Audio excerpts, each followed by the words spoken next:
Pour lui, ce serait quoi la maison parfaite? Bon, je pense que c'est juste une maison dans laquelle on peut bien se sentir, y vivre un peu au quotidien. C'est pas spécialement une maison d'architecte, ça peut être un environnement agréable. C'est une maison qui convient parfaitement à ses usagers. Parce que nous, on n'est pas là pour dicter quoi que ce soit en fait. Une maison parfaite, c'est une maison qui a été réfléchie durablement. C'est-à-dire pas par rapport à ses besoins actuels, par rapport aux besoins peut-être de comment la famille va évoluer, mais on pourrait penser à l'évolution de la famille comme voilà, les enfants vont grandir et puis vont partir à l'école. Non, ça va beaucoup plus loin.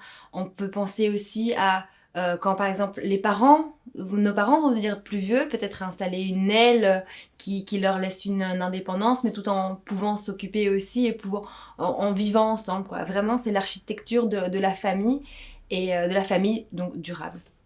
Faut ressentir une atmosphère forte comme celle que l'on ressent dans un film qu'on aime bien. Pour moi, c'est Stalker.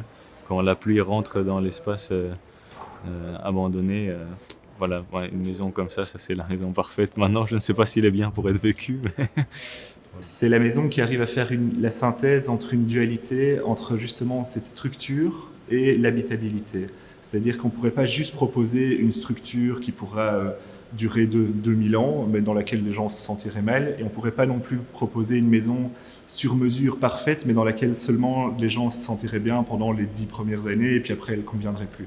Donc pour nous, c'est justement réussir cette synthèse entre cette dualité de structure pérenne, résiliente, et l'habitabilité, le sur-mesure, toutes ces petites choses de détails, de beauté aussi, qui est éphémère, parce que la mode évolue, les gens n'aiment pas les mêmes choses dans 10 ans, dans 50 ans.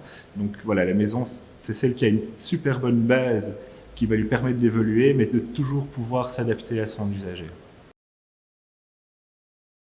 Pourquoi ?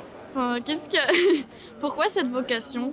Oh, ça s'est fait assez naturellement. Il n'y a pas vraiment d'explication. C'est juste qu'à un moment donné, j'ai toujours bien aimé l'environnement, j'ai toujours bien aimé l'architecture. Donc j'ai fait les études d'architecture et puis de plus en plus, en rencontrant des professeurs qui étaient intéressants, ça m'a permis de regarder le monde un peu différemment. j'ai toujours aimé jouer avec les espaces et donc c'est aussi simple que ça. Après, pour moi, elle se dérive en 10 000 vocations, donc je pourrais très bien